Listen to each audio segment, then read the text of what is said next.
ગુજરાત પ્રવાસના બીજા દિવસે લોકસભામાં વિપક્ષ નેતા રાહુલ ગાંધી પક્ષમાં રહી ભાજપની માટે કામ કરનારાઓને પોતાના અંદાજમાં અલ્ટિમેટમ આપી દીધું. જેડ હોલમાં સંવાદ કાર્યક્રમમાં રાહુલ ગાંધી આક્રમક અંદાજમાં મળ્યા જોવા. રાહુલ ગાંધીએ સ્પષ્ટ કહી દીધું કે પોતે સેક્રેટરી અને અધ્યક્ષ સહિત અમે નિષ્ફળ રહ્યા, એટલે હવે જો કાર્યવાહી કરવી પડશે તો કરીશું. 10-15 લોકોને કાઢી મૂકવા પડશે તો કાઢી નાખીશું. हमें दो काम करने हैं. पहला काम,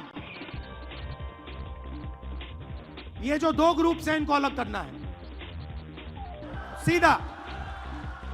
अगर हमें सख्त कार्रवाई करनी पड़ी, 10, 15, 20, 30, 40 लोगों को निकालना पड़ा, निकाल देना चाहिए. સાથે જ રાહુલ ગાંધીએ કહ્યું કે જો આપણે ગુજરાતની જનતાનો વિશ્વાસ જીતવો હોય તો બે ગ્રુપનું કંઈક કરવું પડશે. એક ગ્રુપ છે કોંગ્રેસ અને જનતા સાથે છે, બીજું એ ગ્રુપ છે જે છે તો કોંગ્રેસ સાથે પણ કામ કરે છે ભાજપ માટે.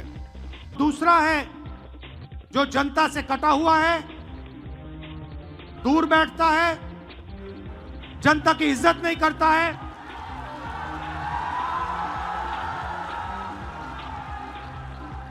और उसमें से आधे बीजेपी से मिले हैं.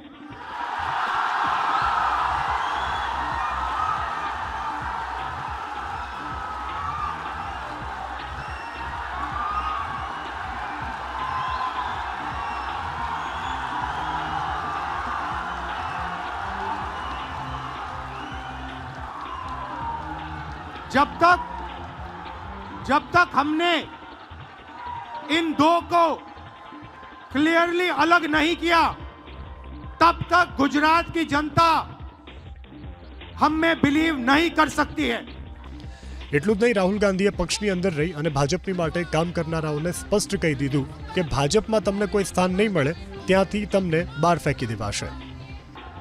बीजेपी के लिए अंदर से काम कर रहे हो, चलो जाके देखते हैं, बाहर से काम करो.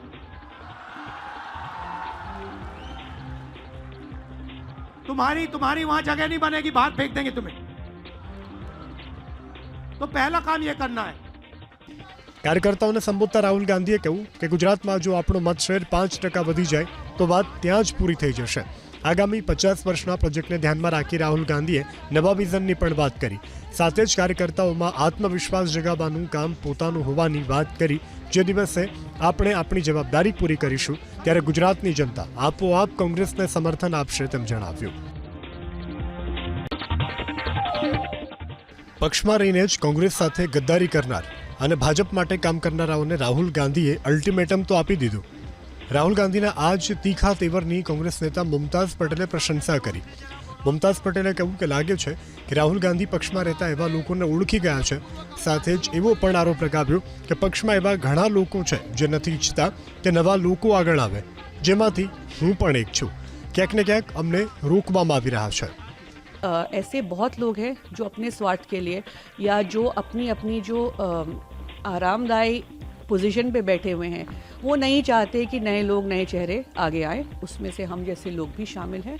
और बिल्कुल पिछले 3 वर्षों से कांग्रेस पार्टी के लिए मैं काम कर रही हूँ, पर देखा जाता है कि एक अंदर से भी महसूस होता है कि कहीं ना कहीं हमें रोका जा रहा है. बिल्कुल, क्यों आज जो भाषण राहुल जी ने दिया है, इस पे हम सबकी उम्मीदें टिकी हुई है कि राहुल जी लगता है पहचान गए हैं कि क्या गड़बड़ चल रही है, और हम चाहते हैं कि एक सर्जिकल स्ट्राइक करी जाए और सही लोगों को, गलत लोगों को और सही लोगों को पहचाने.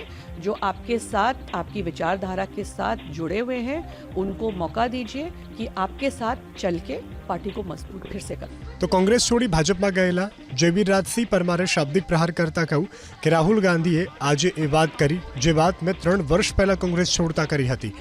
રાહુલ ગાંધીએ આજે દંભ વગર સાચી વાત કરી છે. એટલું જ નહીં, જયરાજસિંહે ભરતસિંહ, અમિત ચાવડા, મધુસૂદન મિસ્ત્રી અને શક્તિસિંહ ગોહિલના નામ લઈ કોંગ્રેસ પર શાબ્દિક પ્રહારો કર્યા. સાબરકાંઠામાં મધુસૂદન મિસ્ત્રીને પૂછ્યા વગર પાણી ના પી શકો. ભાવનગરમાં આદરણીય શક્તિસિંહજીને પૂછ્યા વગર તાલુકા પંચાયતો સભ્ય નક્કી ના થાય. આણંદમાં ભરતસિંહ સોલંકી અને અમિતભાઈ ચાવડાને પૂછ્યા વગર તમારે રોડ ઉપરથી ના નીકળાય કોંગ્રેસના આગેવાનો, ક્યાંક કોઈકની પર્સનલ મુલાકાત ના થાય. આ જે ટાઈટ કમ્પાર્ટમેન્ટ છે એ ટાઈટ કમ્પાર્ટમેન્ટ છોડી શકે છે ખરા, અથવા એનો અમલ રાહુલ ગાંધી કરી શકે છે? આ હિરેનભાઈ મુદ્દો છે.